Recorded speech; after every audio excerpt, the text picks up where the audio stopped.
Bismillahirrahmanirrahim. Assalamualaikum warahmatullahi wabarakatuh.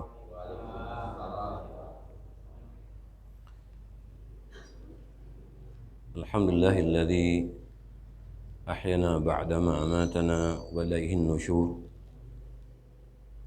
Alhamdulillahil wahidil ahad, al-faradus samad, lam yalid wa lam yulad wa lam yakul lahu kufuwan ahad. Wa asyhadu an la ilaha illallah laisa li fadlihi muntaha wala madad. Wa asyhadu anna Muhammadan abduhu wa rasuluh. Allahumma salli wa sallim ala Muhammad wa ala alihi wa ashabihi wa man tabi'ahum bi ihsan ila yaumiddin. Amma ba'd. Rabbi shrah li sadri wa yassir li amri wahlul 'uqdatam min lisani yafqahu qawli. Puji dan syukur kita panjatkan kepada Allah Subhanahu wa taala yang masih memberikan kesempatan kepada kita sampai pagi hari ini, sehingga kita dibangunkan oleh Allah Subhanahu wa taala, diperjalankan ke rumah Allah ini, dan kita menunaikan salat subuh berjamaah. Mudah-mudahan Allah Subhanahu wa taala mengampuni dosa kita, mengangkat derajat kita, dan meridhai semua amal ibadah kita. Salawat dan salam selalu kita curahkan kepada Nabiullah Muhammad sallallahu alaihi wasallam. Allahumma shalli wa sallim alaihi, baik kepada keluarga beliau, kepada para sahabat beliau, dan kepada orang-orang yang selalu beristiqomah di dalam agama ini. Bapak-bapak, ibu-ibu sekalian yang dirahmati oleh Allah Subhanahu wa taala, di kesempatan pagi hari ini kita mencoba untuk membahas dua ayat di dalam Al-Quran, yaitu di surat ke-35 ayat yang ke-29 dan 30, ya, surat Fatir ayat ke-29 dan ayat yang ke-30. Ayat yang akan kita bahas ini, Bapak dan Ibu, adalah ayat yang berbicara tentang perdagangan, jual beli, khususnya jual beli dengan Allah Subhanahu wa taala. Tetapi Bapak dan Ibu, anehnya jual beli ini yang punya barang Allah. Lalu barang ini diberikan kepada kita, tetapi setelah diberikan Allah minta untuk dijual kepada Allah. Nah, kira-kira kalau ini di dunia, ada tidak orang yang kayak begini, Bapak dan Ibu? Dia yang punya barang, lalu barang itu diberikan kepada orang lain. Setelah itu yang tadi memberi barang akan membeli barang dari orang yang dia beri tadi, Bapak dan Ibu. Biasanya kalau kita katakan begini, ini orang kurang sehat. Kenapa? Dia punya barang, dikasih ke orang, setelah dikasih dia beli, Bapak dan Ibu. Nah, ini Allah, Bapak dan Ibu sekalian. Allah yang punya barang ini gitu. Tapi Allah pula meminta supaya dijual kepadanya, jangan ke yang lain. Masya Allah, Bapak dan Ibu sekalian. Dan perdagangan ini tidak akan pernah merugikan, Bapak dan Ibu. Tidak akan pernah merugikan sedikit pun. Tidak pernah. Kecuali bagi orang-orang yang memang ingin rugi. Jadi Allah tidak pernah merugikan jual beli antara hamba dengan dirinya. Nah, apa saja barang Bapak dan Ibu yang diberikan oleh Allah Subhanahu wa taala kepada kita dan diminta untuk dikembalikan lagi kepada Allah. Allah katakan, innal ladzina yatluna kitaballah wa aqamus salata wa anfaqu mimma razaqnahum sirran wa alaniyah yarjuna tijaratan lan tabur. Kata Allah, Bapak dan Ibu sekalian, sesungguhnya orang-orang yang membaca kitab Allah, membaca Al-Quran, Bapak dan Ibu sekalian, orang-orang yang mendirikan sholat. Dua. Yang ketiga, orang-orang yang menginfakkan sebagian rezeki yang Allah berikan kepadanya, baik dalam keadaan sirron, diam-diam, wa alaniyah, atau dalam keadaan terang-terangan. Yarjuna tijaratan lan tabur. Mereka berharap perdagangan ini selalu akan menguntungkan mereka. Liwafiyahum ujurahum wa yazidahum min fadlih. Sehingga Allah Subhanahu wa taala akan menyempurnakan pahala bagi mereka dan akan menambah karunia kepada mereka. Innahu ghafurun syakur. Sesungguhnya Allah itu Maha Pengampun lagi Maha Bersyukur. Nah, Bapak dan Ibu sekalian yang dirahmati oleh Allah Subhanahu wa taala, apa gambaran yang Allah ingin berikan kepada kita di sini gitu? Tentang jual beli ini dengan Allah gitu. Pertama, Bapak dan Ibu sekalian adalah membaca Al-Qur'an. Jadi Allah Subhanahu wa taala meminta kepada kita untuk tidak melepas Al-Qur'an dalam sehari, Bapak dan Ibu. Apa? Dibaca. Kita masih bisa baca HP, Pak. Dari kiriman di WA itu bisa berjam-jam. Yang tadi sebelum kita megang HP itu kita ngantuk, kalau HP sudah di tangan, itu bisa lupa tidur. Bisa lupa istri, ya Pak ya. Bisa lupa kerjaan. Bisa lupa masakan, Bu ya. Bisa lupa dengan hutang. Apalagi kalau kuotanya habis. Wah, itu emosi gitu. Nah, Bapak dan Ibu sekalian. Nah, ini membaca Al-Qur'an gitu. Maka tidak salah kalau Allah Subhanahu wa taala mengatakan di dalam surat ke-17 ayat 45, "Wa idza qara'tal Qur'an ja'alna bainaka wa bainal ladzina la yu'minuna bil akhirati hijaban mastura." Dan apabila engkau Muhammad membaca Al-Qur'an, maka kami akan jadikan pembeda. Allah jadikan sesuatu yang berbeda. Orang yang membaca dengan yang tidak membaca, orang yang mengimaninya dengan tidak mengimaninya, orang yang mempelajarinya ya dengan orang yang tidak, orang yang mengamalkan ataupun tidak mengamalkan. Hijaban masturo, ada dinding yang tidak nampak baik di dunia ataupun di akhirat. Sehingga bagi mereka yang terbiasa membaca Al-Qur'an, lalu satu ketika dia tidak membaca, akan ada rasa ketakutan pada dirinya. Akan muncul rasa kerugian pada dirinya. Mengapa? Karena Allah Subhanahu wa taala sudah memberikan hijab masturo. Bapak dan Ibu sekalian. Ada dinding yang tidak nampak gitu. Yang dinding ini membedakan dengan yang lain. Baik itu di dunia ataupun di akhirat, Bapak dan Ibu sekalian. Dan kita tahu Bapak dan Ibu bahwa kehidupan kita ini itu hampir menyeluruh ada di dalam Al-Qur'an. Hanya nama pekerjaan kita saja yang tidak ada di situ. Ya, kalimat hanya bekerja, Bapak dan Ibu. Tetapi apa yang kita kerjakan tidak semuanya ada di situ. Tapi secara umum kehidupan kita ada di dalam Al-Qur'an, Bapak dan Ibu sekalian. Maka kenapa Allah katakan di dalam surat Al-Baqarah ayat kedua itu dzalikal kitabul la raiba fi hudal dan muttaqin. Itu kitab Al-Qur'an, jangan ragu-ragu di dalamnya. Kenapa? Karena dia petunjuk bagi orang yang bertakwa. Jadi kalau tidak dijadikan Al-Qur'an itu petunjuk, arahan bagi diri kita, maka perlu dipertanyakan ketakwaannya. Karena itulah wahyu yang Allah berikan kepada Rasulullah yang apa? Yang mengarahkan beliau sampai beliau wafat, Bapak dan Ibu sekalian. Al-Qur'an 30 juz. Maka kata Rasulullah di dalam hadis riwayat Imam Bukhari itu, wa idza qara'tal Qur'an fa inna ya'ti yaumal qiyamah syafi'an li ashabi. Dan apabila kamu membaca Al-Qur'an, maka Al-Qur'an itu akan datang di hari kiamat memberikan syafaat kepada orang yang membacanya. Jadi yang tidak membaca jangan harap dapat syafaat dari Al-Qur'an. Jadi kita baca, Pak, Bu. Ya kita baca gitu. Nah, permasalahannya berapa kemampuan kita membaca kembali kepada kita. Hanya ada tantangan Bapak dan Ibu. Apa tantangannya? Baru membuka sudah mengantuk.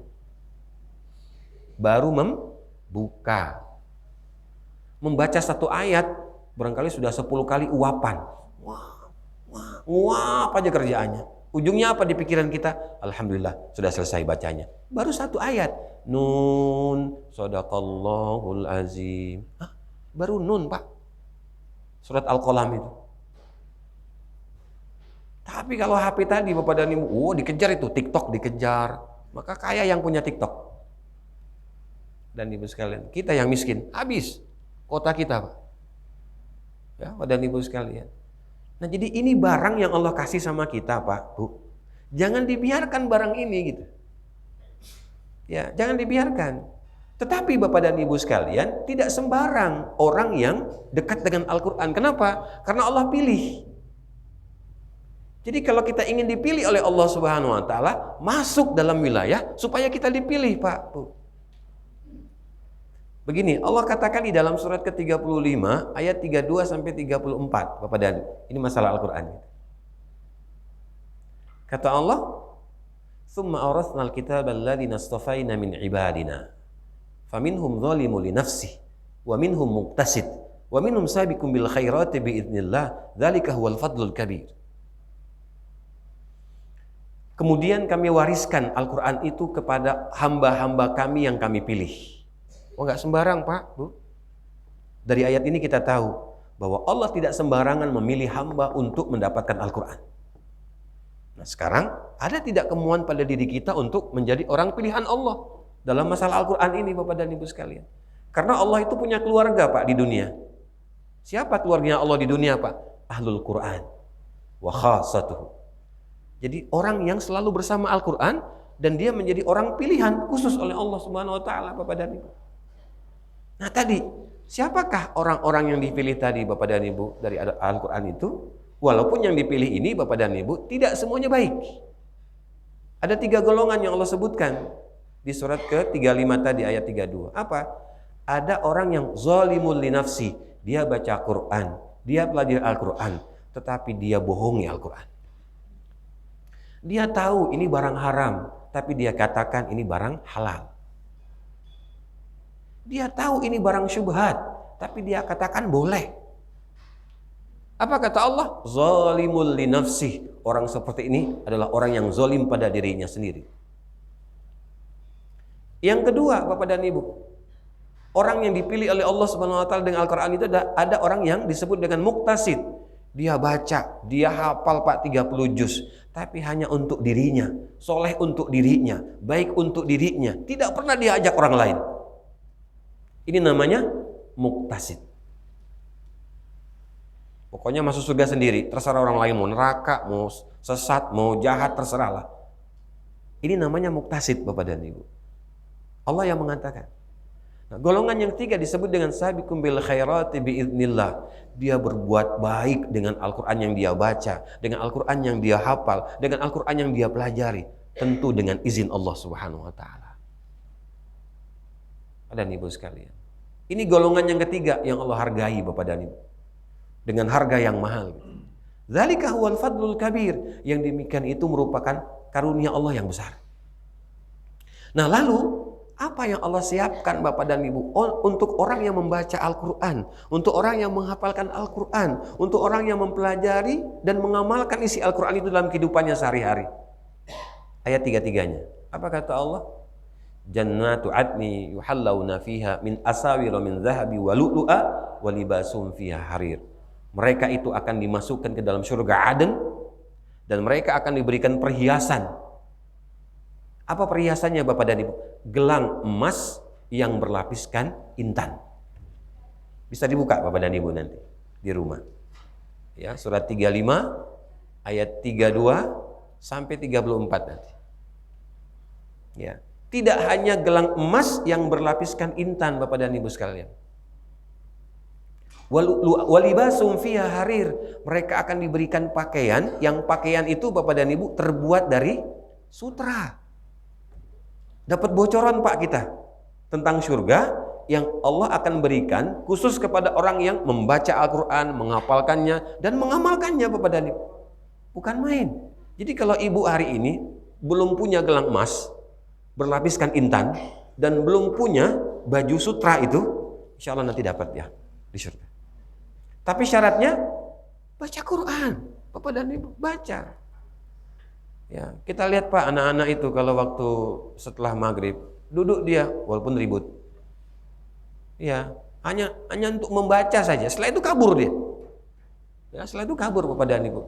Nah, Masa Bapak dan Ibu umur yang sudah Allah berikan begitu panjang kepada kita sia-siakan tanpa kita gunakan dengan kita tidak mendekat kepada Al-Quran, Bapak dan Ibu.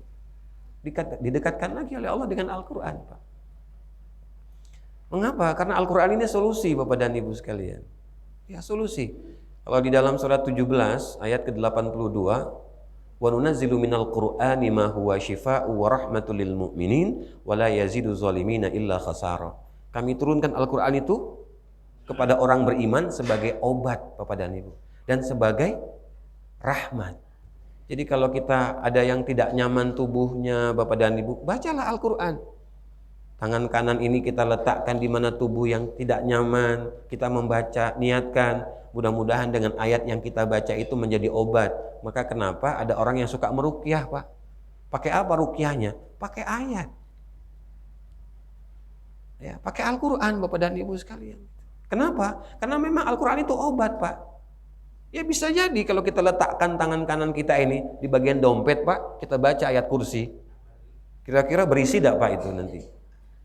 Kerja dulu, kerja, tidak mungkin tiba-tiba langsung bim salabim ada uang di dompet kita karena baca ayat kursi, Pak. Ya, dan Ibu sekalian. Jadi apa kurang yang Allah berikan kepada kita, Pak, dengan karena Al-Quran? Karena dia menjadi pedoman buat kita, gitu.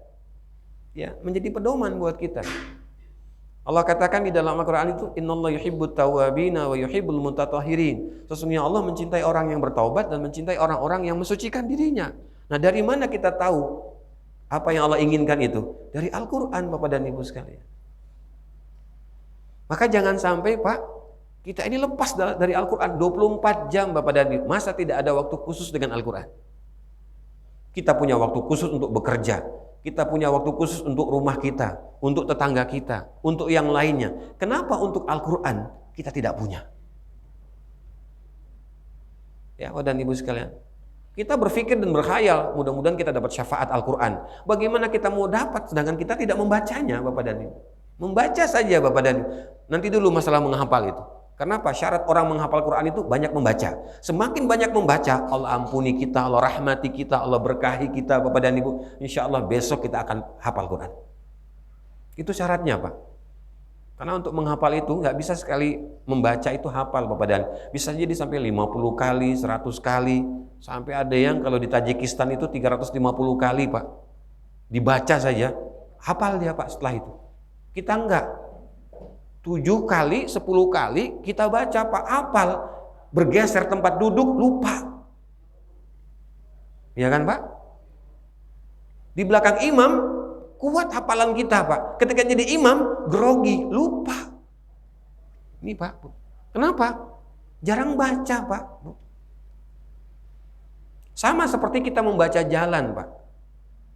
Mana jalan yang paling banyak lubang, Pak? Dan lubangnya agak besar di bagian sebelah kanan arah ke perempatan sana, Pak. Coba, Pak. Posisinya mana? Kanan, kiri, tengah? Bapak dan Ibu. Yang sering berjalan ke arah sana, Bapak dan Ibu, ke perempatan. Berapa lubang yang kita lewati? Pernah dihitung, Pak? Wah, asal jalan saja kita. Sama kalau gitu, Bapak dan Ibu. Ya, Bapak dan Ibu sekalian. Ya, itulah Al-Quran, Pak. Semakin kita banyak membacanya, semakin kita banyak bersama dengannya, semakin kuat dia datang kepada kita. Jadi ini Al-Quran, Bapak dan Ibu sekalian. Nah, ini yang diminta oleh Allah untuk dijualkan kepadanya, Bapak dan Ibu. Jual kepadaku, nanti aku akan berikan sesuatu kepadamu. Nah, itu banyak sekali, Bapak dan Ibu. Allah jabarkan di dalam Al-Quran ini tentang keutamaan Al-Quran. Yang kedua, Bapak dan Ibu sekalian, apa barang yang Allah minta supaya dijual kepada dirinya? Padahal itu barang-barang Allah. Wa aqamus shalah, dirikan salat, Bapak dan Ibu. Salat, Pak, Bu. Apa kata Allah di dalam surat ke-11, ayat ke-114 sampai ayat yang ke-115. Surat Hud. Kata Allah begini, Bapak dan Ibu. Wa aqimus salata tarafayin nahari wa zulafa minal laili innal hasanati yudhibna sayiat dzalika dzikra lidzakirin. Dirikanlah salat di 2 waktu siang dari mulai terbit matahari, artinya apa? Dari mulai subuh ini Bapak dan Ibu sampai waktu asar. Yang kedua, di waktu awal malam. Apa awal malam Bapak dan Ibu? Di waktu maghrib sampai waktu isya. 5 waktu. Innal hasanati yudhibna sayyi'at. Sesungguhnya sholat itu akan menghapuskan semua dosa. Kalau ada orang yang nggak sholat, berarti dia kepingin memang tidak dihapuskan dosanya, Pak. Jadi Allah memberitahukan kepada kita, sholat. Kenapa? Karena sholat itu akan menghapuskan dosa. Dan sholat itu bagian daripada kebaikan di hadapan Allah. Dzalika dzikra lidzakirin. Yang demikian itu hanya bisa diterima hanya bagi orang-orang yang mau diingatkan. Yang tidak mau diingatkan, tidak bakal masuk, Pak. Tidak bakal masuk. Kenapa? Karena tidak punya usaha untuk memperbaiki dirinya, Pak. Sehingga dia mau sholat. Tugas kita apa Bapak dan Ibu? Hanya mengingatkan. Tidak usah sampai berbuih-buih, Pak. Sholat sampai marah-marah kita. Akhirnya Pak tensinya naik, masuk rumah sakit gara-gara ngoceh aja gitu. Ya sudah Pak. Kalau bahasa pendidikan itu, kalau anak itu tidak mau sholat, bilang sama dia, nak, berbaring di depan ayah. Kenapa? Karena ayah mau sholati kamu. Nah, selesai sudah. Nggak usah berbuih-buih Pak, Bu ngomongnya. Berbaringlah depan ayah, kenapa? Ayah mau sholati kamu. Kalau perempuan ada di bagian tengah, kalau laki-laki ada di bagian kepala. Selesai Pak. Paling lari dia. Ayah ini ada dobai. Aku ini kan masih hidup, lu mati. Ya sholatlah nak. Kan itu Pak. Kenapa? Karena kita khawatir nanti Allah tanya sama kita. Dulu kamu ajarkan tidak sholat pada anakmu. Kamu ingatkan tidak pada anakmu. Bapak dan Ibu sekalian. Kalau kita tidak mengingatkannya, nanti kenapa? Ada pengadilan. Dan kita tidak bisa mengelak, Bapak dan Ibu sekalian. Kenapa? Karena sholat ini bagian daripada perbuatan kita, Pak. Kehidupan kita di dunia, gitu. Karena dia pergerakan, Bapak dan Ibu sekalian. Dan kita ingat, di dalam sholat itu kan ada permohonan kita, Pak, Bu, kepada Allah. Yang sangat banyak, 8. Rabbik firli, warhamni, wajiburni, warzukni, wahdini, warfa'ni, warzukni, wahdini, wa'afini, wa'fu'anni. 8 Pak. Sadar gak kita ini minta? Ya Allah ampuni kami. Ya Allah sayangi kami. Ya Allah tutup aib-aib kami. Wajiburni Pak. Ya Allah warfa'ni, angkat derajat kami. Warzukni, ya Allah berikan rezeki kepada kami. Yang keenam, wahdini, ya Allah tunjuki kami. Ya Allah wa'afini, berikan kesehatan kepada kami. Ya Allah yang ke-8, wa'fu anni. Maafkan kesalahan kami ya Allah. 8 Pak, Bu. Setelah sholat, korupsi. Setelah sholat, menyakiti tetangga. Setelah sholat, mencoba untuk apa? Melakukan fitnah. 8 tadi kita sebut Pak, dalam sholat kita gitu. Kalau 4 rakaat, berarti 4 kali Pak. Bu, kita baca. Kalau 2 rakaat, 2 kali. Bapak dan Ibu, kita membacanya. Setelah sholat, tidak ada pengaruhnya Bapak dan Ibu sekalian. Berarti kita punya masalah dengan Allah dari sholat ini. Kalau ada orang yang sholat Bapak dan Ibu, tidak sabar, kepengen cepat kaya Pak. Kata dia barangkali melihat di YouTube, 40 hari sholat berjamaah subuh di masjid. Nanti setelah 40 hari jadi kaya. Setelah 40 hari Pak, enggak kaya-kaya. Akhirnya apa? Tidak semangat lagi dia sholat subuh berjamaah di masjid. Kenapa? Katanya 40 hari kayo. Tidak bisa Pak Ibu. Kenapa? Wasbir fa innallaha la yudhi'u ajral muhsinin. Sabar Pak setelah sholatmu. Karena tidak ada hubungan antara rezeki dengan sholat Pak. Nggak ada. Sholat itu kan rukun Islam. Rezeki itu sudah Allah tentukan Bapak dan Ibu. Sebelum kita lahir Pak, sudah ditentukan oleh Allah. Hanya kapan datangnya kita tidak tahu. Nah, bagaimanakah caranya Bapak dan Ibu sekalian supaya Allah mengabulkan permohonan kita tadi? Ya sholat. Makanya Bapak dan Ibu di dalam surat ke-29 ayat 45 Allah katakan, Inna salata tanha anil fahsya'i wal munkar wala dzikrullahi akbar wallahu ya'lamu ma tasna'un. Sesungguhnya sholat itu mencegah dari perbuatan keji dan kemungkaran. Mencegah Pak, bukan menghilangkan. Mencegah. Karena bisa jadi satu ketika orang yang tadi rajin sholat jadi apa? Jadi pencuri. Bisa jadi setelah sholat Bapak dan Ibu, rajin dia sholat ke masjid, tapi tidak pernah Bapak dan Ibu tulisannya itu bagus. Selalu Bapak dan Ibu sekalian bikin fitnah. Ada kayak begini. Jadi Allah tidak hilangkan itu. Supaya apa? Supaya kita terus datang kepada Allah dengan sholat. Wala dzikrullah akbar. Bahwa tidak ada perbuatan yang lebih besar daripada sholat dalam mengingat Allah Subhanahu wa Ta'ala. Jadi sholat itu sangat besar Bapak dan Ibu sekalian. Maka kalau kita punya masalah, apa kata Allah di dalam surat kedua ayat 45-46? Wasta'inu bis-sabri was-shalah wa innaha lakabiratun illa 'alal khashi'in alladziina yazunnuna annahum mulaqu rabbihim wa annahum ilaihi raji'un. Minta tolonglah kepadaku dengan sabar dan salat. Padahal sesungguhnya salat itu berat kecuali bagi orang yang khusyuk. Siapakah orang yang khusyuk itu? Alladziina yazunnuna annahum mulaqu rabbihim. Orang yang dia yakin dan selalu berprasangka yang baik kepada Allah bahwa dia akan bertemu dengan Allah dan masalahnya akan kembali kepada Allah, Pak. Jadi kalau kita punya gesekan sesama kita, Pak, ya namanya kita hidup Bapak dan Ibu sekalian. Ada yang tidak nyaman, ya sudahlah, kita datang kepada Allah mengadukan masalah kita. Ya Allah, lembutkan hati orang itu.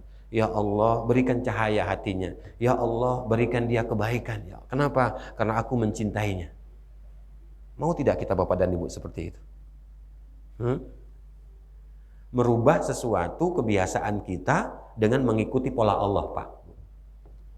Itu tidak mudah, Pak. Tapi kita disuruh belajar. Tidak ada urusan dengan umur, Pak, Bu. Ya, sholat itu akan menjadi batal, Pak, Bu, atau tidak dikerjakan karena seseorang sudah tidak berakal. Apa tidak berakal, Bapak dan Ibu? Sudah mulai pikun. Nah, itu tidak ada lagi kewajiban. Ada Bapak dan Ibu yang kepengen pikun, Pak, supaya tidak mau sholat?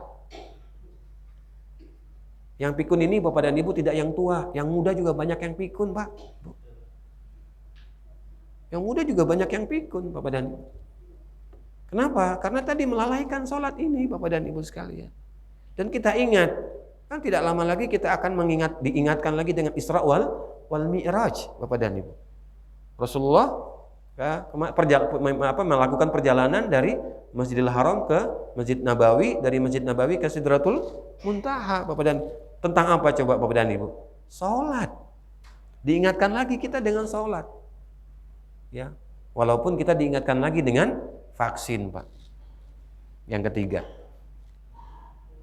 Ya, Pak, Bu. Ya. Disuntik lagi, Pak, kita. Tapi hatinya tidak disuntik. Hanya tangannya saja disuntik. Hatinya enggak. Masih takut juga, Pak. Akhirnya meninggal juga setelah disuntik ketiga kali. Karena tidak yakin Bapak dan Ibu sekalian kepada Allah. Jadi Allah sudah memberikan solusi kepada kita gitu. Mau solusi apa lagi yang kita minta kepada Allah ketika kita punya masalah, Pak? Nah, sholat itu yang paling besar, Bapak dan Ibu. Solusi yang Allah berikan kepada kita. Kenapa? Karena semua rangkaian sholat itu adalah doa. Bapak dan Ibu. Semua rangkaian sholat itu adalah doa, Bapak dan Ibu. Kenapa kita nggak mau datang? Apa karena kita apa? Tidak mau sakit keningnya, Pak, Bu? Karena sujud. Orang biasanya kalau tidak sujud, Bapak dan Ibu, itu kayak dihimpit, Bapak dan Ibu, kepalanya. Kenapa? Tidak terbiasa. Padahal kita tahu bahwa keutamaan daripada sujud itu banyak sekali dari sisi kesehatan, Bapak dan Ibu. Apa? Darah yang beroksigen itu akan mudah masuk ke batang otak kita itu ketika kita sujud. Ya, kalau kita sendiri, Bapak dan Ibu, ya agak diperlama. Kalau kita berjamaah, ya barangkali jangan lama-lama. Ya, kepengennya lama, Pak. Tapi karena di belakang sudah berdehem-dehem, saya nggak tahu dehamnya itu karena apa, memang lehernya sakit atau memang karena minta supaya cepat bangun dari sujud gitu. Ya kan macam-macam, Bapak dan Ibu. Maka jadi imam itu paling tidak enak, Pak. Artinya apa? Jadi pemimpin itu paling tidak enak. Ya, karena dia harus memahami siapa yang dia pimpin, Bapak dan Ibu sekalian. Nah, ini sholat, Bapak dan Ibu sekalian. Jadi semua rangkaiannya adalah doa. Sampai kita setelah tahiyat sebelum salam, itu pun masih dianjurkan untuk berdoa, Pak. Ya, berdoa supaya kita dijauhkan daripada azab kubur, dari dajjal, Bapak dan Ibu sekalian. Kita berdoa lagi gitu.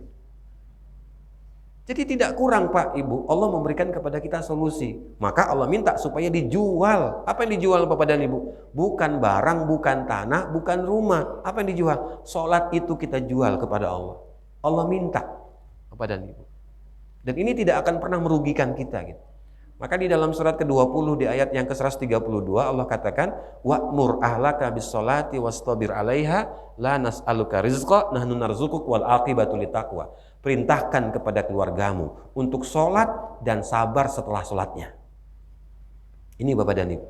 Jadi Allah memerintahkan kepada kita sebagai pemimpin rumah tangga, Bapak, Ibu, ingatkan keluargamu untuk sholat.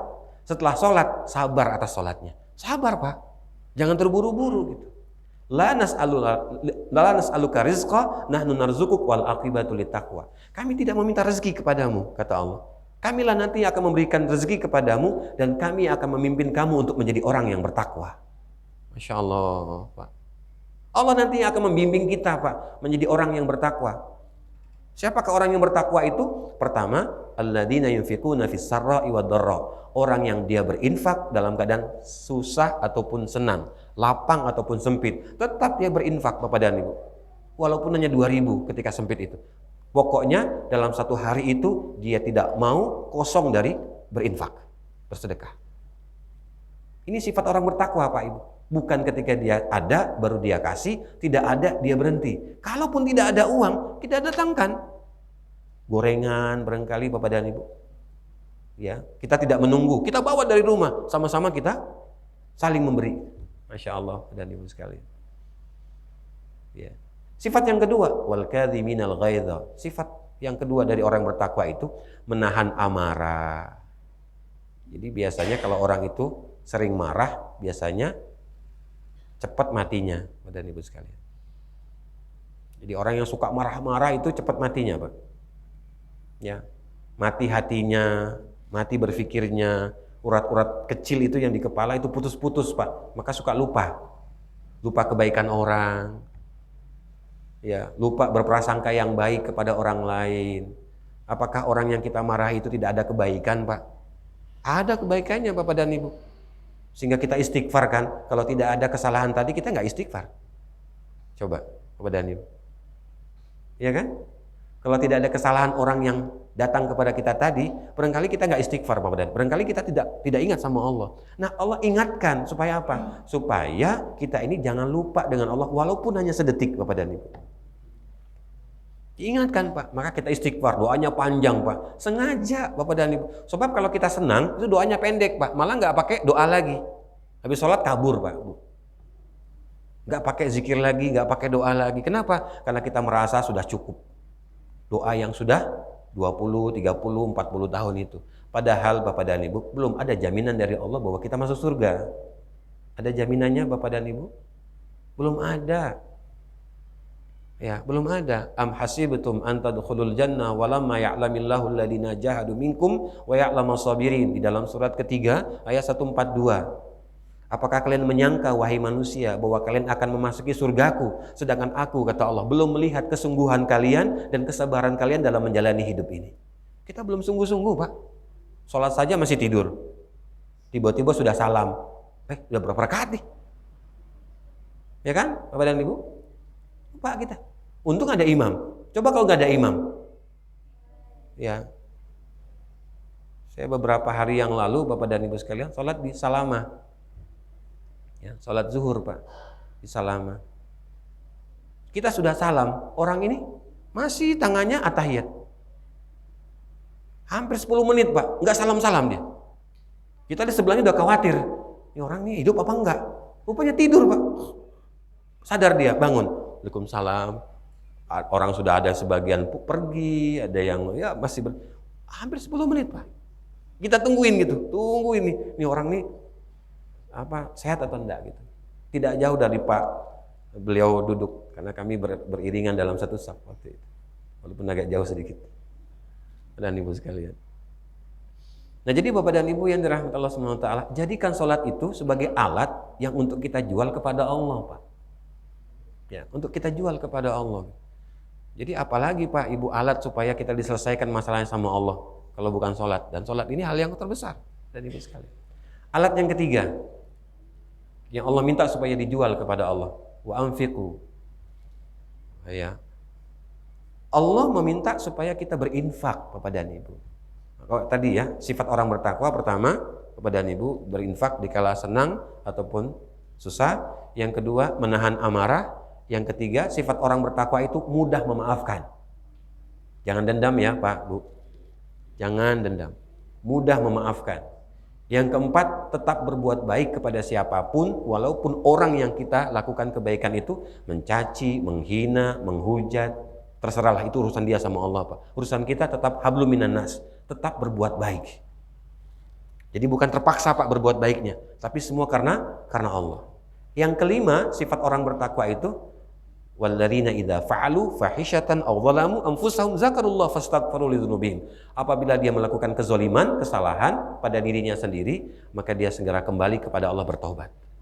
Karena tidak ada yang bisa menghapuskan segala dosanya kecuali hanya Allah Subhanahu wa taala. Pada Ibu sekalian. Baik, kembali lagi kepada Ibu tentang barang yang diminta oleh Allah untuk dijual kepada Allah. Yang ketiga adalah berinfak kepada Ibu. Wa anfaqu mimma razaqnahum sirran wa alaniyah. Menginfakkan sebagian rezeki yang Allah berikan kepada kita baik dalam keadaan sirron, diam-diam, atau wa alaniyah, terang-terangan. Tapi Allah punya aturan Pak, Bu, dalam berinfak ini. Enggak sembarangan. Ada aturan yang Allah terapkan kepada kita. Di dalam surat ketiga, ayat 92, surat Ali Imran, Bapak dan Ibu sekalian, ayat 92, apa kata Allah? Lan tanalul birra hatta tunfiqu mimma tuhibbun. Kamu tidak mendapatkan kebaikan sehingga kamu menginfakkan sebagian harta yang kamu cintai untukku, kata Allah. Pak, Bu, tidak usah banyak-banyak yang kita infakkan itu. Tetapi yang kita infakkan itu yang kita cintai. Bu, tidak usah banyak. Tapi yang kita cintai, Pak. Kira-kira berat atau ringan, Pak, Bu? Ya, Bu. Bu, berat atau ringan, Bu? Sedikit, tapi yang kita cintai. Ya kan? Cincin, kecil kan? Tapi yang kita cintai. Apalagi kalung, kecil, Pak, Bu, sedikit. Tapi yang kita cintai. Jadi, harga di mata Allah itu menjadi besar dari apa yang kita infakkan. Kalau yang kita infakkan itu yang kita cintai, Pak, walaupun kecil. Wah, masalahnya bukan soal kecil, Ustaz. Ini susah nyarinya. Ini mahal harganya. Tapi di hadapan Allah itu mahal, Pak, Bu. Allah nggak minta yang banyak. Nggak minta yang banyak, Bapak dan Ibu. Jadi kalau kita berinfak itu bukan karena kasihan, Pak. Kita ngasih orang di lampu merah, tuh kasihan tuh dia. Bukan, Pak, tapi karena Allah. Niatkan karena Allah, bukan karena kasihan. Kita beli koran di perempatan lampu merah itu karena kita lihat bahwa orang itu nggak laku-laku. Udahlah kita beli, kasihan dia. Jangan karena kalimat kasihan, Pak, tapi karena Allah. Salah niatnya, Bapak dan Ibu sekalian. Ya. Jangan salah. Jadi karena Allah kita lakukan itu. Dan yang kita berikan tadi tidak banyak, kata Allah. Tapi yang kita cintai, Pak. Wa ma tunfiqu min syai'in fa innallaha bihi alim. Dan tidak ada sesuatu yang kalian infakkan kecuali aku, kata Allah, mengetahui apa yang kamu infakkan. Beda, Pak. Tuh. Ya, beda. Makanya kalau kita melakukan sesuatu kebaikan, Bapak dan Ibu sekalian, tetapi tidak dengan penuh cinta, apa kata Allah? Man jaa bil hasanati falahu asyru amsalihha. Barang siapa yang datang kepadaku dengan satu kebaikan, maka dia akan mendapatkan 10 kebaikan. Hanya 10, Pak. 1 banding 10. Kalau ini biasa. Tapi yang luar biasa, Bapak dan Ibu sekalian, apa kata Allah di dalam surat kedua ayat 261? Masalul ladzina yunfiquna amwalahum fi sabilillah kamatsali habbatin ambatat sab'a sanabil fi kulli sumbulatin mi'atu habbah wallahu yudha'ifu liman yasha. Perumpamaan orang yang menginfakkan hartanya di jalan Allah sama seperti dia menanam satu benih di dalam tanah. Lalu tumbuh tunas, tumbuh batang, tumbuh 7 cabang, kata Allah. Setiap cabangnya ada 100 benih. Nah, kalau ada 7 cabang, Pak, Bu, ada berapa benih baru? 700, kata Allah. Wallahu yudha'ifu liman yasha. Aku, kata Allah, yang melipat gandakan yang tadi 1 benih itu menjadi 700. Maka bagi mereka yang punya sawit, jangan lupa minimal 5% bayar zakatnya. Kenapa? 1 sawit, Pak, Bu. Lalu tumbuh sampai dia berbuah 1 bongkol. Pernah orang yang punya sawit menghitung 1 bongkol sawit itu ada berapa bijinya? Nggak pernah Pak. Yang dihitung kan hasilnya. Iya kan Bapak dan Ibu? Sama seperti karet Pak. Kebun karet itu apa? Berapa zakatnya? 5%. Bukan 2,5% Bapak dan Ibu. Minimal 5. Kalau diurus, kalau tidak diurus 10%. Masih kita bilang rugi Pak. Makanya rugi dia. Apa kata dia? Naik sih naik harganya. Tapi apa? Pupuk juga naik. Coba gimana kalau ngetrek Pak? Wajahnya ngetrek juga. Ya kan? Kalau sawit itu ngetrek Pak, apa yang terjadi? Wajah orang yang punya sawit bisa ngetrek juga Bapak Dani. Kalau tidak dekat dengan Allah. Susah. Kering Pak. Kenapa? Karena sawit itu menyedot air. Kalau kurma mengeluarkan air Pak. Sedot Pak. Maka kesedot juga wajah kita Pak. Kenapa? Mikirin nih kok ngetrek. Sudah dapat juga kelebihan, masih ngetrek juga Pak. Ya, Bapak dan Ibu sekalian. Kenapa? Karena tidak bersyukur. Jadi Bapak dan Ibu yang dirahmati Allah SWT, apa kata Allah di dalam surat ke-65 ayat yang ke-7 tentang masalah infak ini? Kata Allah begini, liyunfiq dzu sa'ati min sa'ati wa man qudira 'alaihi rizquhu falyunfiq mimma ataahu Allah la yukallifullahu nafsan illa ma ataaha sayaj'alullahu ba'da usri yusra. Bagi mereka yang punya kelebihan harta yang Allah berikan kepadanya, maka dia wajib mengeluarkan. Namanya zakat, Pak. Nafkah kalau dalam keluarga. Bagi mereka yang aku sempitkan rezekinya, berapapun rezeki yang datang kepada kalian, kalian disunahkan tetap untuk berinfak. Jadi kalau belum sampai, disunahkan untuk tetap berinfak. Jangan katakan bahwa tidak ada bagi kami. Enggak. Walaupun tidak ada kewajiban, tetap disunahkan untuk melakukan. La yukallifullahu nafsan illa ma ataha. Karena Allah tidak pernah memberikan beban sedikit pun kepada manusia. Saya ja'alullahu ba'da usri yusra. Apa yang Allah inginkan dengan infak itu kepada kita Bapak dan Ibu? Untuk kita lakukan. Karena aku ingin memudahkan kehidupanmu dari kesulitanmu terdahulu. Jadi infak itu merupakan cara Allah untuk memudahkan kehidupan kita dari kesulitan yang sebelumnya kita rasakan Bapak dan Ibu. Nah kenapa kok kita malas untuk berinfak, bersedekah? Padahal ini merupakan alat agar Allah memudahkan kita Pak. Tidak ada masalah, memang kita nggak punya uang, tapi kan kita bisa berinfak dengan apa? Dengan pisang, dengan gorengan, dengan yang lainnya. Mudah-mudahan yang makan orang soleh. Nah, kalau dia yang makan Bapak dan Ibu, apapun yang dia kerjakan, dapat kita. Pak, Bu. Dapat kita Bapak dan Ibu. Dia berdoa, hasil dari gorengan yang tadi dia makan. Orang itu dapat. Alhamdulillah. Artinya nyuri kebaikan, Pak. Curi. Ya, ada orang berpuasa Bapak dan Ibu. Nah, kayaknya orang ini berpuasa Senin Kamis. Kirimin dia makanan. Kenapa? Seakan-akan kita berpuasa seperti dia. Tapi jangan setiap waktu kayak begitu. Berpuasa juga Pak, Bu. Ya mentang-mentang ada dalilnya, ada hadisnya Bapak dan Ibu, kita nggak pernah lagi puasa sunnah. Pokoknya ngirim aja kepada orang yang puasa. Beda Pak. Ya, kita akan mendapatkan pahala seperti orang yang berpuasa. Tapi kalau kita berpuasa, lebih lagi daripada orang yang hanya memberi makanan kepada orang yang berpuasa, Bapak dan Ibu sekalian. Jadi ini gambaran apa? Infak ini ingin menumbuhkan perhatian di antara kita. Rasa tolong menolong di antara kita, Bapak dan Ibu sekalian.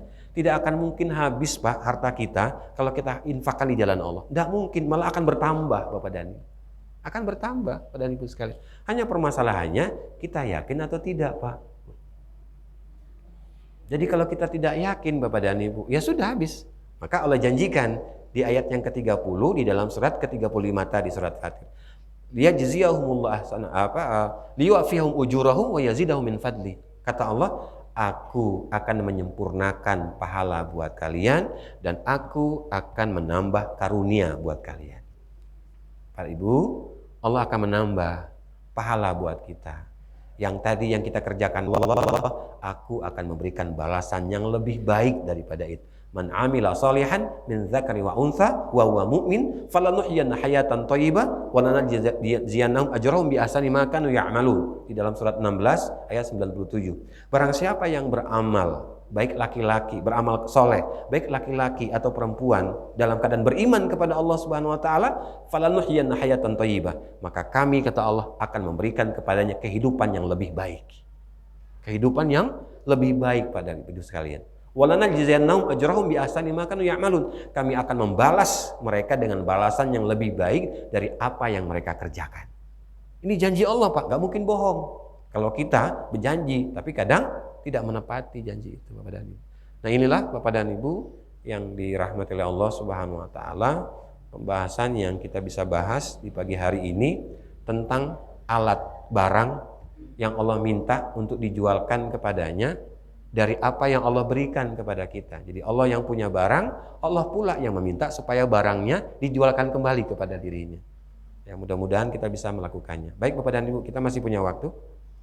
Ya, sebelum syuruk kita, ada yang mau bertanya dan Ibu sekalian?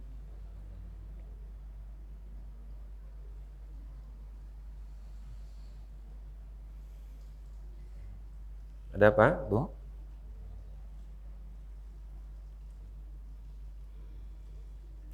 Sepertinya sudah paham ya, Pak ya? Ada, Bu? Ya. Waalaikumsalam. Ada orang yang hafal Quran tapi dia tidak bisa membaca Quran tapi hafal. Yang perlu saya tanyakan nilainya seperti apa, tapi tidak juga bisa memahami dari Al-Quran itu sendiri, cuma sekedar hafal dan dengar dari orang lain. Nah, yang selanjutnya itu tadi amal yang menyangkut dengan infak sedekah. Bagaimana dengan infak sedekah itu memang dilakukan itu tadi kan ada sembunyi-sembunyi dan terang-terangan. Nah, terang-terangan itu memang ditawarkan ke seluruh jemaah itu pada suatu acara gitu. Apakah ada unsur riya gitu Ustaz atau gimana? Terima kasih Ustaz. Baik Bapak Ibu sekalian. Yang pertama tadi masalah Al-Quran ya Bapak dan Ibu. Ya, saya tanya kembali, ada Bapak dan Ibu hafal surat Yasin bukan karena membaca, tapi karena sering mendengar. Terutama yang tua-tua. Kalaupun dia membaca, malah yang dicari apa? Yang Latin. Ya kan? Tulisan Latin. Sekarang permasalahannya Bapak dan Ibu, yang Allah minta itu kita membaca. Ya, kita membaca. Kalimatnya itu adalah membaca. Iqra bismi rabbikal ladzi khalaq. Baca. Semakin kita banyak membaca, maka tadi saya katakan semakin banyak keberkahan, rahmat, ampunan Allah akan berikan kepada kita. Nah, ada orang membacanya itu karena memang dengan telinga, Pak. Artinya apa? Dia nggak bisa. Walaupun dia tetap diminta untuk tetap belajar. Maka kalimat Iqra bismi. Bisminya itu beda dengan bismillah, Pak. Di surat Al-Alaq itu ayat pertama. Bisminya tuh bi-nya ada alif. Semestinya membacanya bi ismi, bukan bismi. Tetapi di situ Allah katakan Iqra bismi rabbikal ladzi khalaq. Baca dengan nama Tuhanmu. Artinya kalau ada alif dia berproses membacanya. Jadi alif itu menandakan ada proses dalam membacanya, dalam menghafalkannya. Berat, Pak, Bu. Tapi berbeda dengan Bismillahirrahmanirrahim. Tidak ada alif di situ menandakan bahwa dia lancar, dia langsung. Artinya setelah melewati proses. Jadi jangan jadikan masalah bahwa dia tidak bisa membaca tapi dia bisa menghafal. Tapi bagaimana caranya dia juga punya usaha untuk memperbaiki dirinya agar dia juga bisa membacanya. Jadi tidak hanya menghafal Bapak dan Ibu. Sama seperti anak-anak di umur 5, 6, 7 tahun Pak. Itu ada pendidikan Al-Quran yang memang dia tidak membaca tapi dibacakan. Dan mereka hafal 30 juz dalam waktu 6 bulan. Kalau di Jepara itu Bapak dan Ibu, di Demak itu ada yang 6 bulan, ada yang setahun. Jadi anak ini dititipkan ke pondok Al-Quran di sana gitu. Ada yang malah dari umur 4 tahun Bapak dan Ibu. Dan anak ini mau. Ya, setahun sampai 2 tahun Bapak dan Ibu. Hanya dibacakan saja di telinganya. Alhamdulillah hafal Bapak dan Ibu dengan izin Allah. Itulah kelebihan Al-Quran Bapak dan Ibu. Beda dengan kitab-kitab yang lain. Ya, dengan buku-buku yang lain berbeda Bapak dan Ibu. Inilah Al-Quran. Kenapa? Karena kalau Allah sudah membersihkan hati dan Allah sudah memasukkan ke dalam hati, maka susah rasanya untuk dibuang. Kecuali dia sendiri yang kepingin membuang ayat-ayat itu dengan dosa-dosa ataupun dengan kejelekan yang dia lakukan. Itu sebenarnya. Jadi tidak ada masalah. Nah, jadi terus aja dilakukan sambil ada perbaikan Bapak dan Ibu. dalam kita mendekat dengan Al-Quran. Nah, lalu yang kedua, Bapak dan Ibu, tidak dilarang, Pak, ketika bersedekah itu dengan terang-terangan ataupun diam-diam. Kenapa? Karena semua tergantung daripada niat, Bapak dan Ibu. Ya. Jadi di dalam surat Al-Baqarah, Bapak dan Ibu sekalian, di ayat ke-271, nanti tolong dibuka, Bapak dan Ibu. Al-Baqarah ayat ke-271. Apa kata Allah Subhanahu wa taala? In tubdus sadaqati fa ni'mahi wa in tukhfuha wa tu'tuhal fuqara fa huwa khairul lakum. Jika kamu ingin berinfak, dinampakkan, itu baik. Bisa jadi ketika dinampakkan itu sebagai apa? Motivasi kepada orang lain. Dan Ibu sekalian, boleh, tidak apa-apa gitu. Tapi tadi yang berinfak harus siap hatinya, kepada Ibu. Jadi jangankan yang nampak, Pak. Tapi kata Allah, kalau kalian sembunyi-sembunyi, itu lebih baik. Ini sudah sembunyi-sembunyi. Dia berinfak atas nama hamba Allah. Diumumkan di waktu Jumat, kepada Ibu sekalian. Ketika diumumkan, rupanya infak dia lebih besar, Pak, daripada yang lain. Ngomong sama sebelah, tahu enggak? Siapa hamba Allah yang banyak tadi infaknya? Itu aku. Ya sama baik, Pak, Bu. Walaupun diam-diam. Kenapa? Hatinya tidak ikhlas. Jadi walaupun dia bilang hamba Allah, tapi dia cerita sama orang lain, rusak, Pak, Bu, infaknya. Jadi Allah tidak melarang, Pak. Ya, Bapak dan Ibu, tidak melarang. Karena di dalam surat kedua, ayat 271. Bisa dibuka nanti. Sebab ayat berbicara masalah infak sedekah itu akan sangat banyak. Itu Allah jelaskan dari surat kedua ayat 261 sampai 274. Ya, tolong diingat ya Bapak dan Ibu. Ayat yang berbicara tentang masalah infak sedekah itu akan lebih banyak kita dapatkan di mana? Di surat kedua ayat 261 sampai 274, Pak. Nah, coba kita lihat. Ada yang sedikit dia berinfak, tapi terus menerus, Bapak dan Ibu. Ada yang dia banyak tapi habis kemudian. Diandaikan oleh Allah seperti kalau yang sedikit itu seperti hujan rintik-rintik, Pak. Tapi terus dia melakukan infak, tidak berhenti dalam sehari itu. Ada orang yang sekali infak banyak, Bapak dan Ibu. Diandaikan seperti apa? Debu di atas batu. Lalu tiba-tiba hujan. Apa yang terjadi, Bapak dan Ibu? Habis. Ya. Jadi sekali beri banyak, setelah itu cuti, Pak. Sampai 3 tahun, 4 tahun, 5 tahun.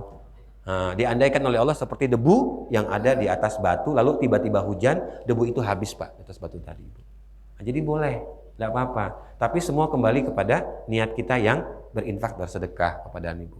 Mudah-mudahan ini tidak rusak. Baik, Bapak dan Ibu, kita sudah masuk waktu syuruk. Kita berdoa kepada Allah. Bismillahirrahmanirrahim. Alhamdulillahirabbil alamin, hamdan na'imin, hamdan syakirin, hamdan yuwafi ni'amahu wa yukafi'u mazidah. Ya Rabbana lakal hamdu kama yanbaghi li jalali wajhika wa 'azimi sultanik. Allahumma shalli ala Muhammad imamul awwalin wal akhirin wa fil mala'il a'la ila yaumiddin.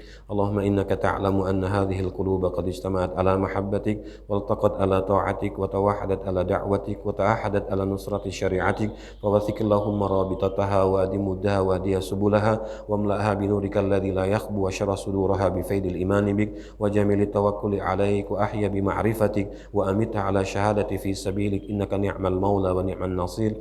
اللهم اجعلنا مما يقرأ القرآن فيرقى ولا تجعلنا مما يقرأ القرآن فيشقى. ربنا آتنا في الدنيا حسنة وفي الآخرة حسنة وقنا عذاب النار. وصلى الله على محمد وعلى آله وصحبه وسلم. سبحان ربك رب العزة عما يصفون وسلام على المرسلين والحمد لله بالعالمين. سبحانك اللهم وبحمدك asyhadu an la ilaha anta astaghfiruka wa atubu ilaik. Afu minkum. Wassalamualaikum warahmatullahi wabarakatuh.